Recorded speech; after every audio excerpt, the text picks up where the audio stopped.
Hello there, and you're welcome to this International Women's Day conversation organised by Dunleary-Rathdown County Council.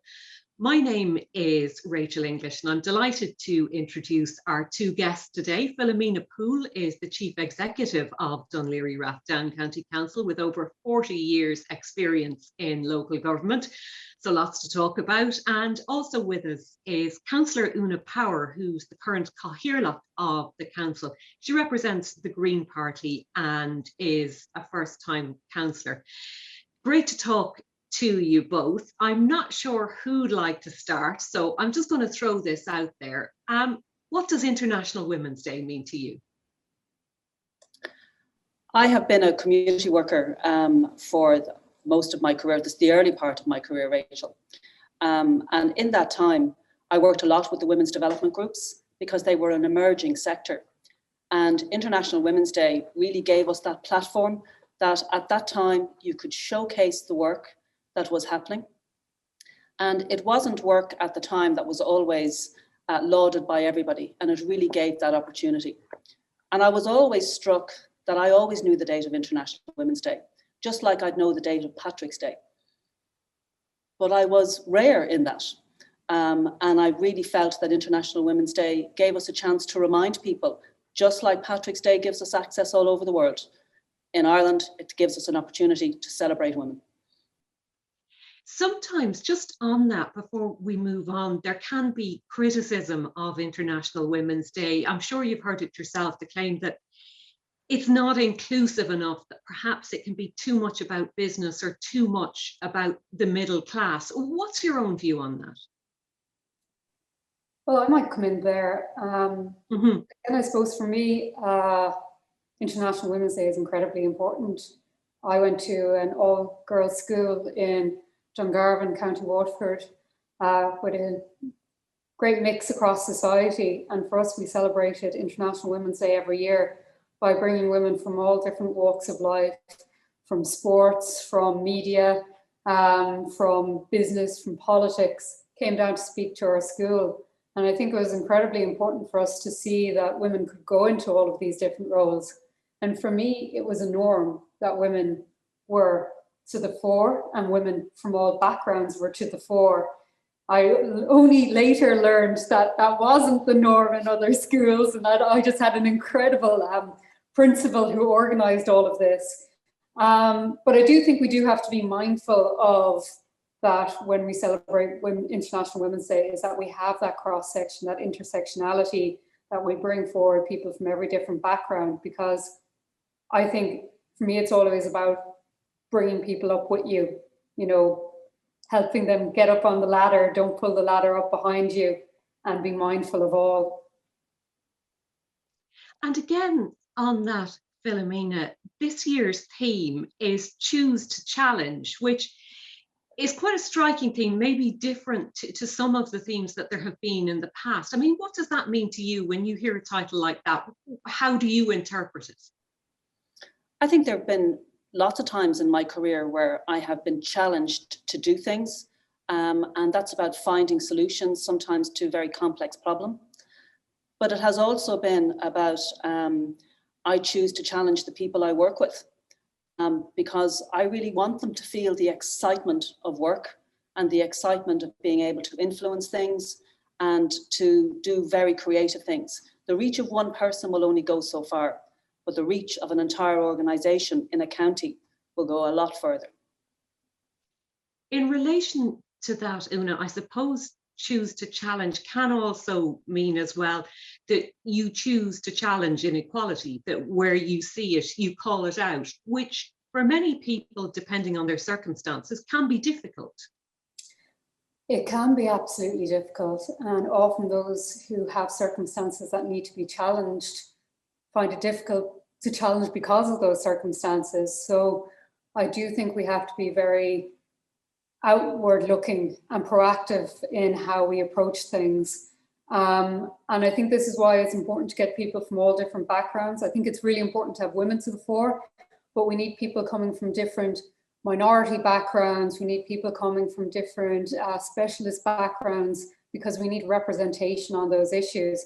And I'm thinking for people with disabilities, people from minority ethnic communities, they face different challenges than perhaps myself and Philomena would in different ways. And we need to work as women to bring those other women to the fore, not have them excluded, not forget them, and make sure that their voice is at the table.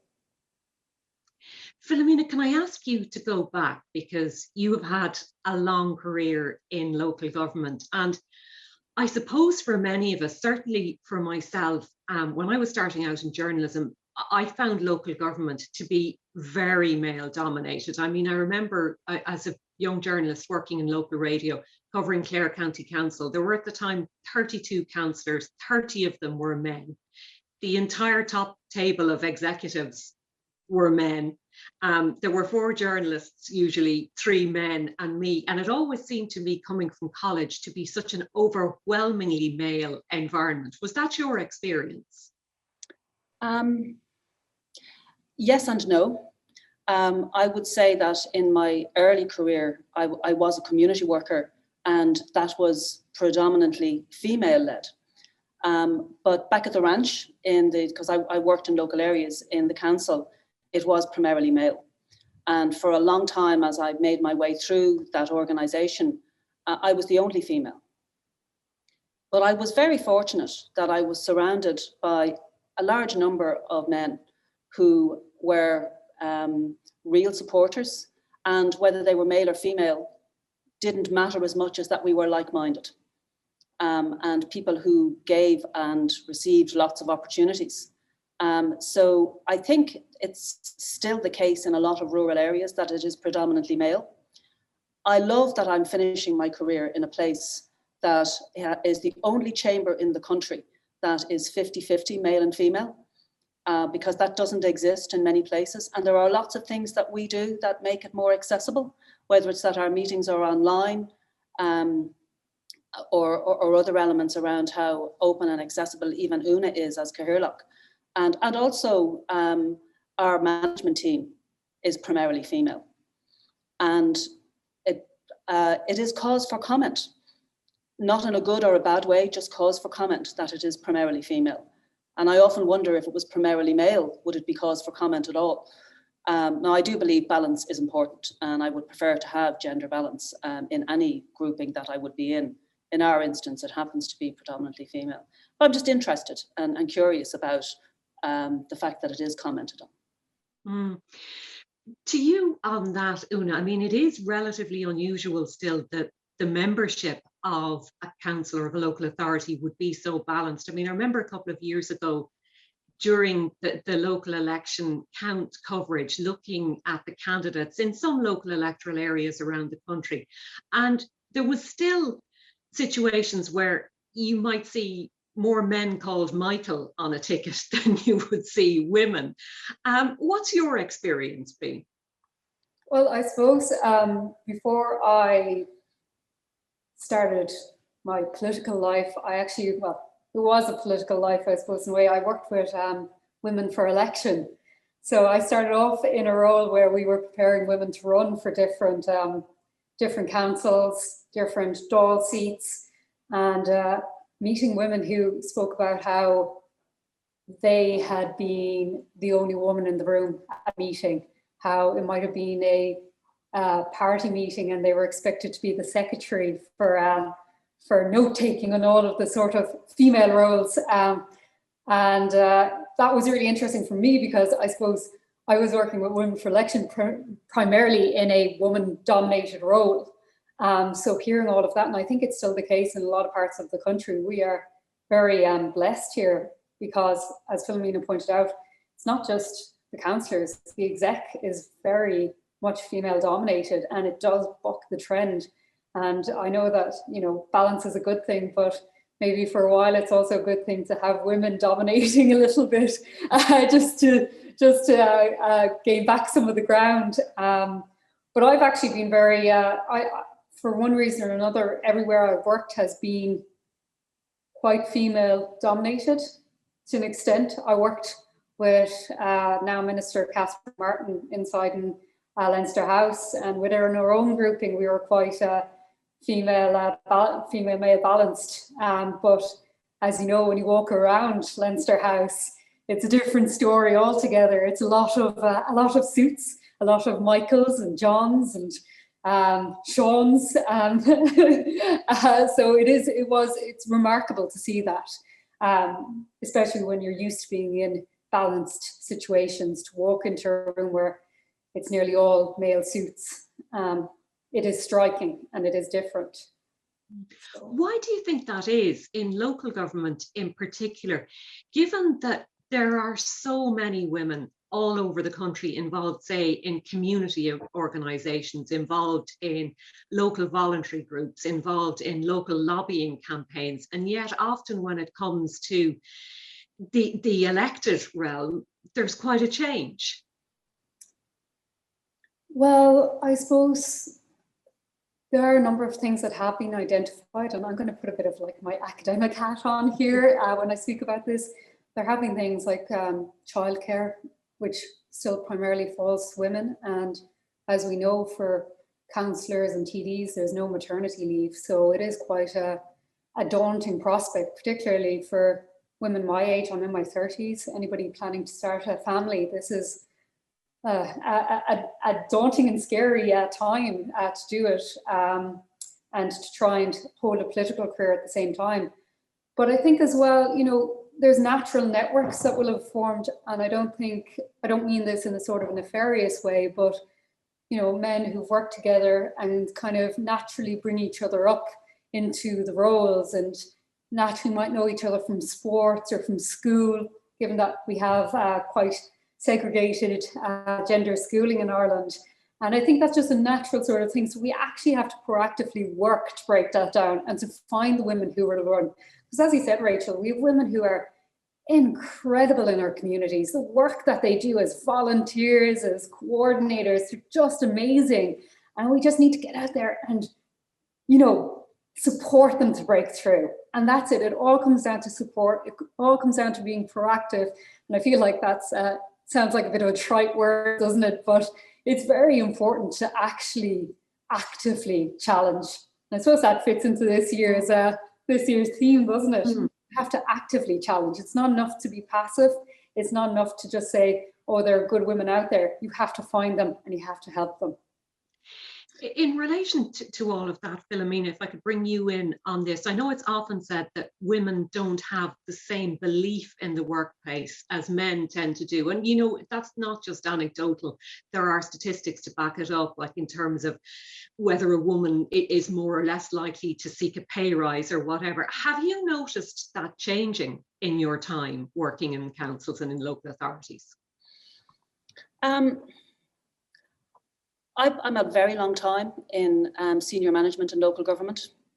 And I have to tell myself every day to believe in myself and that I'm good enough. And I think that that is something that's very common with a lot of women. And just because you have to tell yourself that every day doesn't make you less good. It's interesting when it comes to putting yourself forward as a female. So being asked to address a conference or being asked to give the keynote speech at something. There very often is a reluctance among females, and it will be, will I be able to deliver that? Will I be able to cover all of the detail? Will I be able to get the big picture in at the same time and make it real? And I think that oftentimes that has stood in the way. But in terms of change, I have found myself in the last number of years being asked, would you know a man that could stand in and speak on that panel? So there is a change where a lot of the people that are heading up organisations are female, and a lot of the specialists in particular areas are female. It is an interesting point, the whole self-belief thing, isn't it, Una? What's your perspective on that?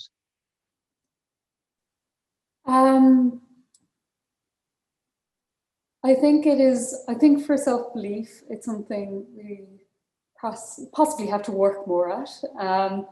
But as Philomena said, I don't think that's a bad thing. I don't think it's a bad thing not to have that self-belief be absolutely automatic. But we do have to work on it. And I know for myself, I have to work on it and trying to downplay that sort of imposter syndrome. And, you know, when you're looking at looking at job specs, and I was saying this already to Philomena today, looking at job specs and looking at what you can do rather than what you can't do, which I suppose when I first started out on my career path, I'd look at a job spec and I was like, oh gosh, I can only do, 70%. And now it's like, oh, I can do 70%. That's good. And you have to work on that. And you have to, believe in yourself. But again, I go back to like networks and support. I'm very, very lucky.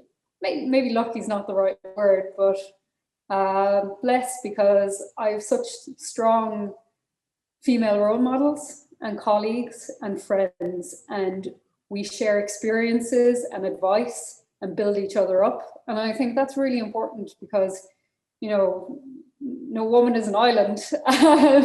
You have to work together. And if you build those networks, you have people who can help you to develop that confidence. And I look back to when I worked with Women for Election, when I worked with Catherine, and now when I work here, when I work alongside people like Philomena, having that sort of mentorship and collegiality is really important for self-belief and building yourself up in the world around you. Are women supportive enough of other women?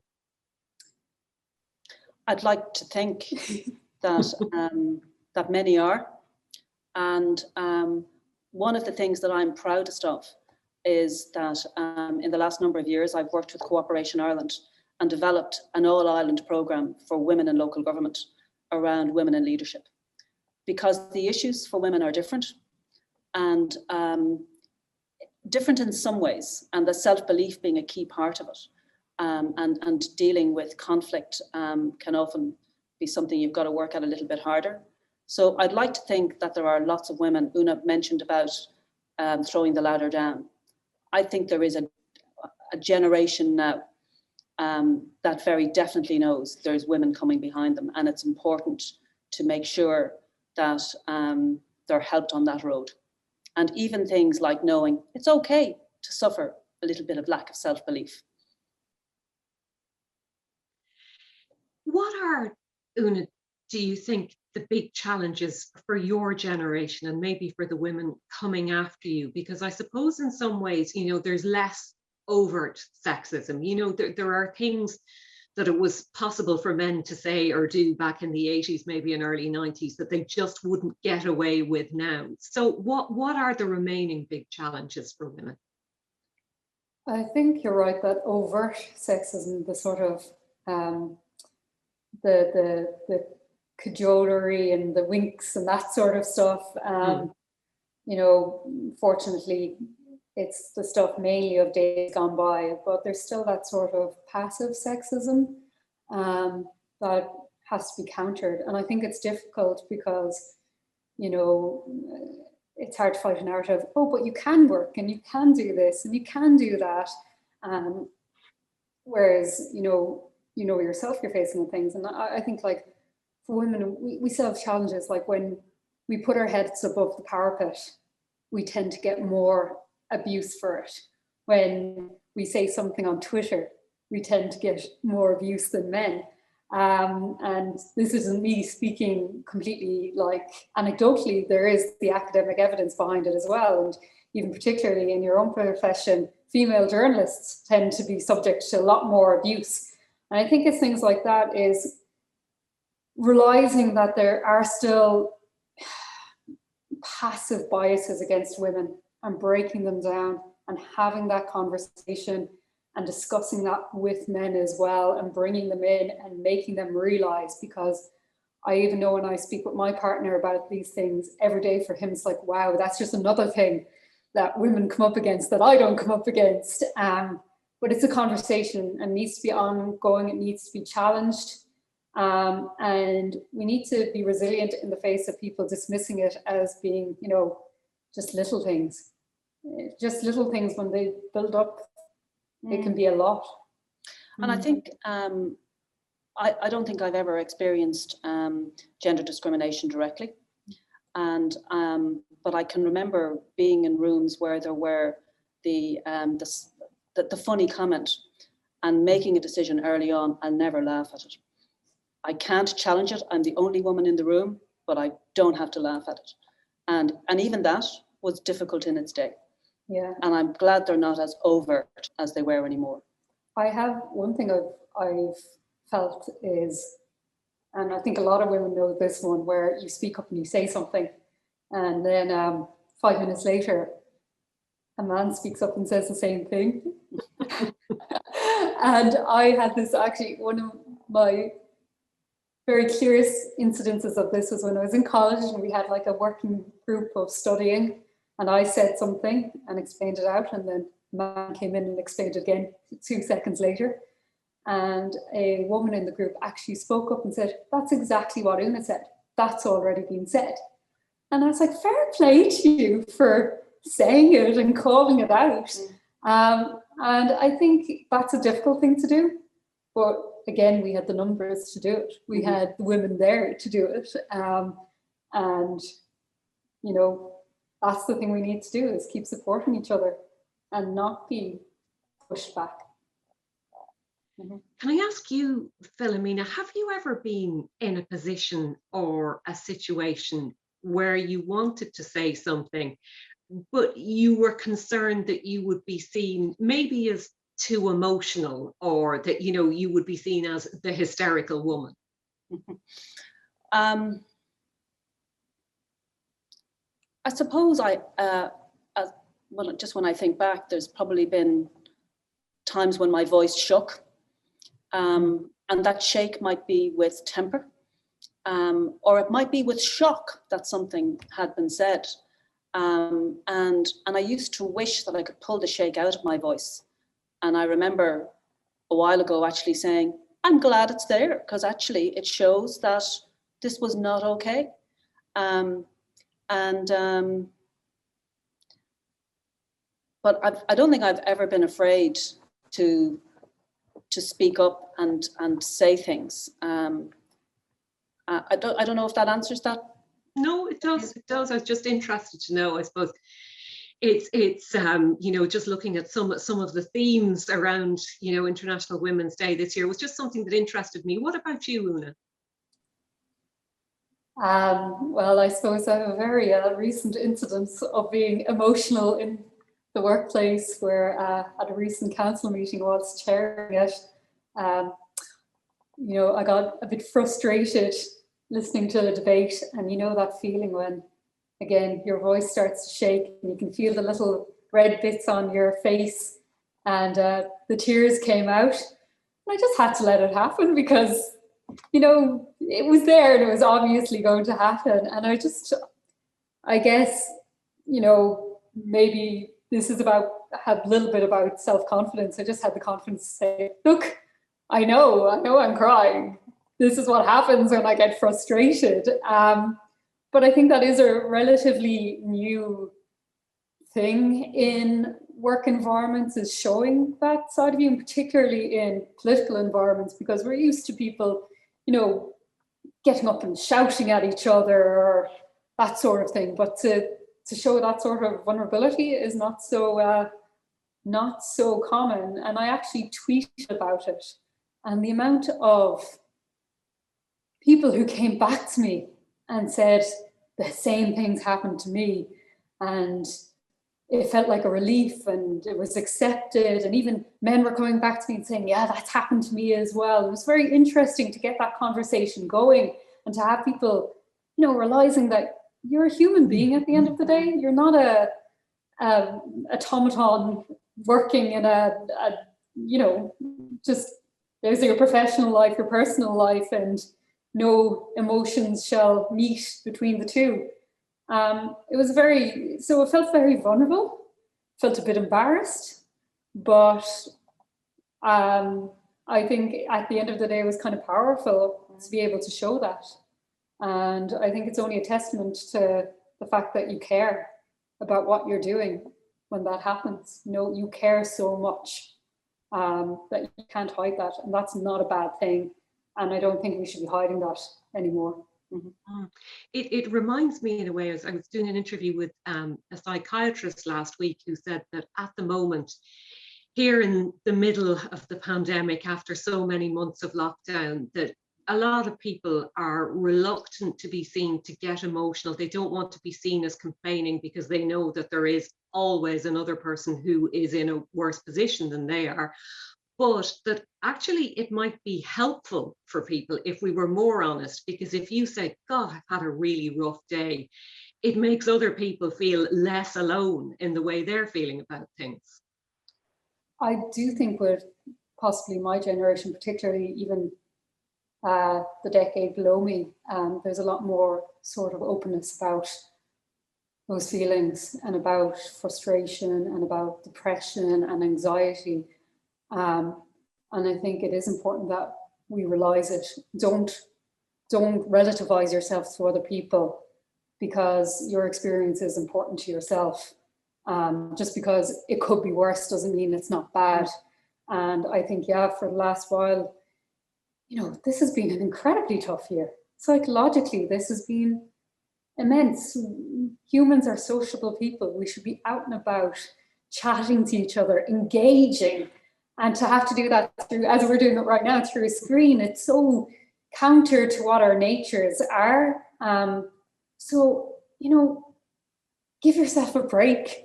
You know, give yourself a break. If you're feeling run down and wrecked, give yourself a break. You know, watch a sad movie and cry at it. Have a bit of catharsis. And, you know, be willing to reach out and get help if you need to get help. And I think that's really important.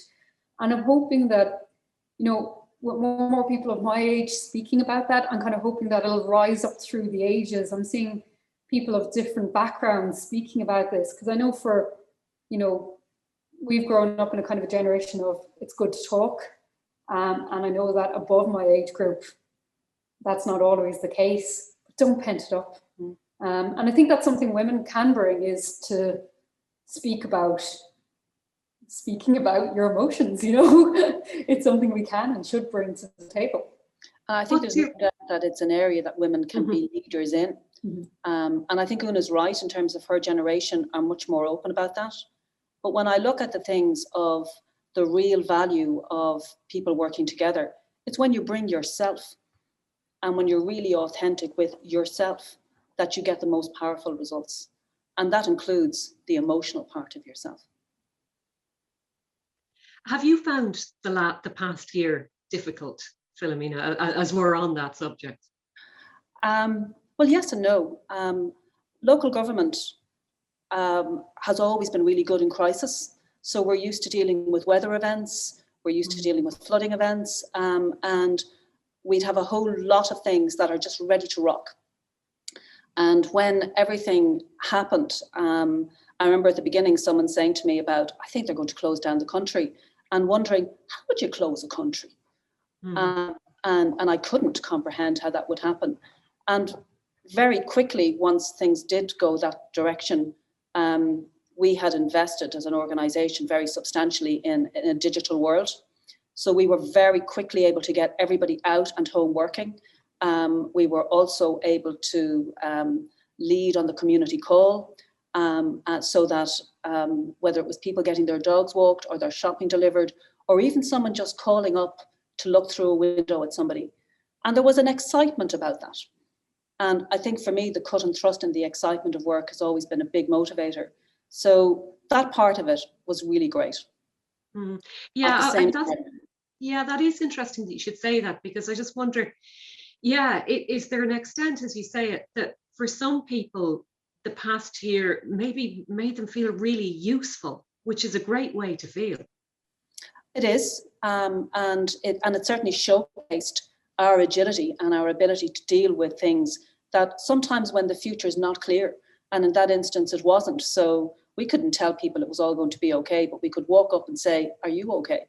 And even like our staff did it, and we had calls being made to people that, as part of our networks that we knew were living on their own, and the calls always took ages, and the calls coming in sometimes were, how do you get that Netflix thing? So there was a lot of variety, and the people doing those calls really enjoyed it. And at the same time, there were some times when it was very difficult. On a personal level, of course, it's been difficult. Una took off her mask earlier, and we looked at each other to say, oh, so that's what you look like. So it feels like a long time,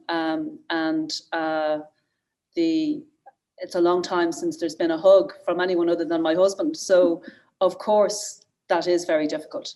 And even just the casual interaction. I would walk around this building and do a lot of my business as I walk. And I'd have a list and I'd be gone for a while as I go office to office. Well, it's not like that anymore.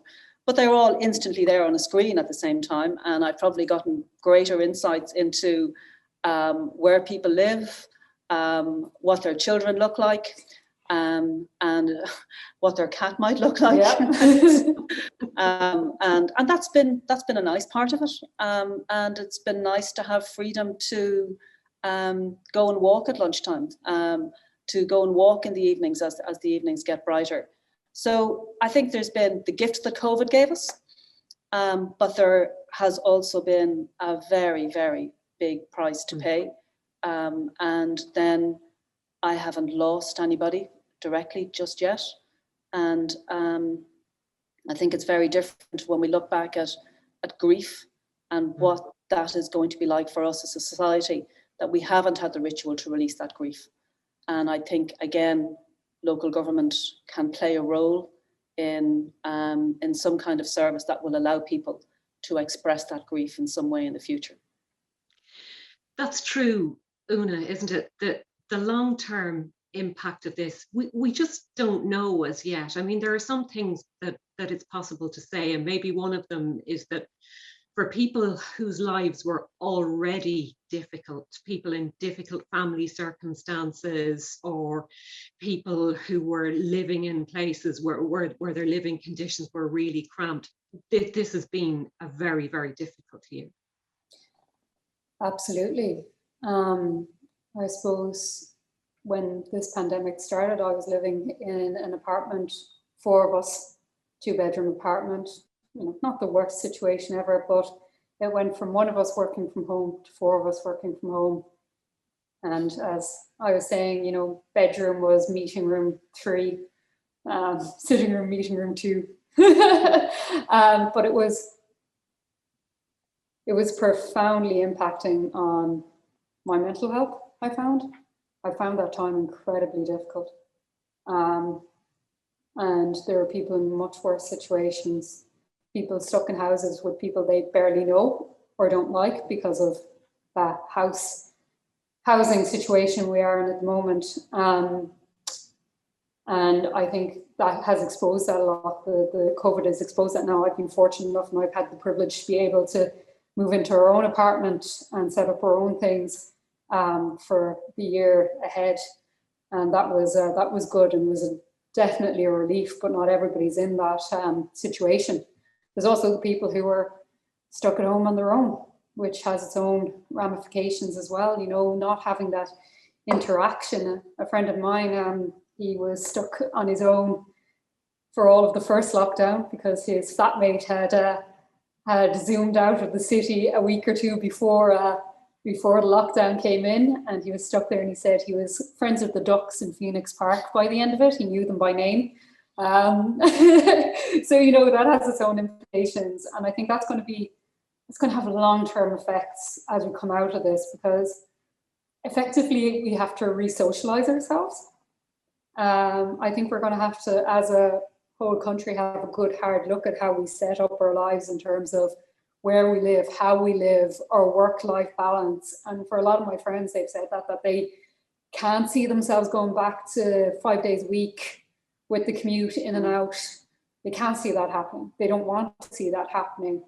So hopefully there's an opportunity there going forward to actually have a real good, honest look about how we live and how we should live.